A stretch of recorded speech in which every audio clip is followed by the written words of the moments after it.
Dan yang terakhir, ketika Paulus katakan jemaat Tesalonika dengan segala keterbatasan dan tantangan mereka telah menjadi jemaat atau menjadi contoh iman yang berdampak itu, bagaimana mereka menunjukkan kepada kita bahwa iman Kristen bukanlah tentang menjadi pasif, tetapi tentang menjadi aktif, berkorban, bertekun, dan memberi teladan. Maka ini tantangan buat kita semua. Gereja yang hadir di tengah tanah perantauan secara khusus untuk terus mengevaluasi diri, untuk terus berefleksi mendalam.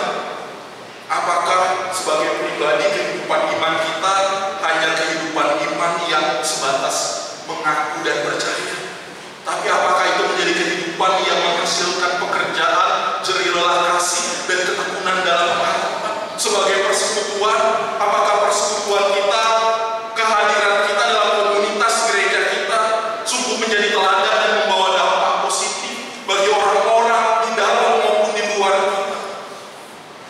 Karena bagian penting ini mau saya katakan buat kita, saudara-saudara sekalian, saat hidup kita berarti bagi sesama, disitulah Injil terwartakan yang baik.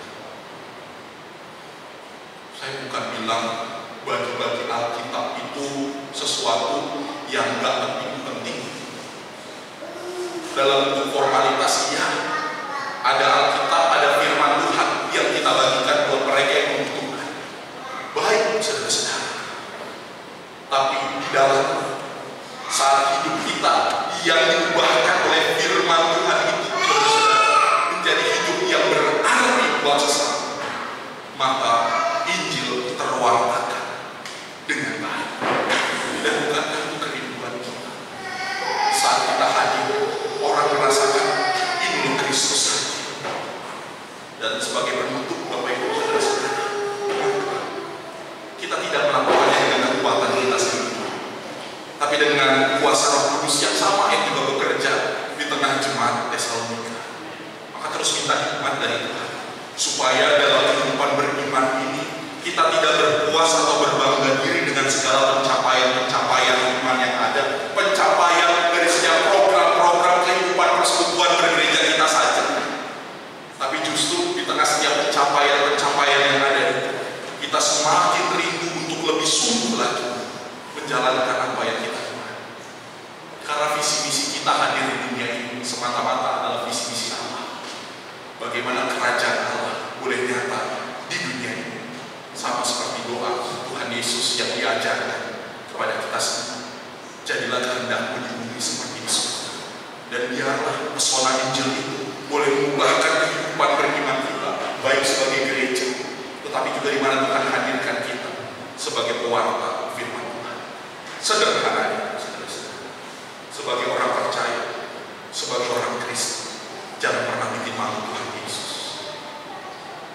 Kadang kan agak miris, saudara-saudara, mereka-mereka yang ternyata pelaku kekerasan, pelaku korupsi, pelaku kriminal dan kejahatan lain, justru adalah mereka yang dibilang hidupnya dalam Tuhan Yesus.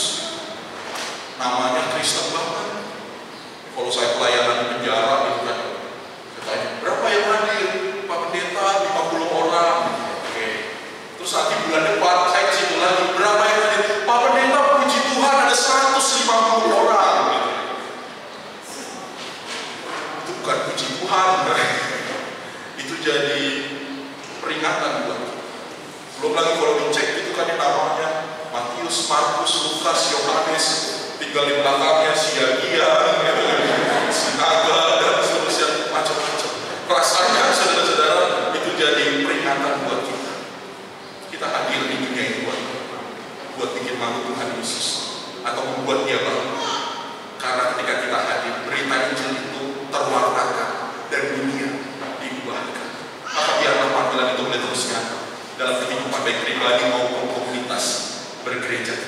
Teruslah mendalami kebenaran firman Tuhan, dan apa yang kita dalami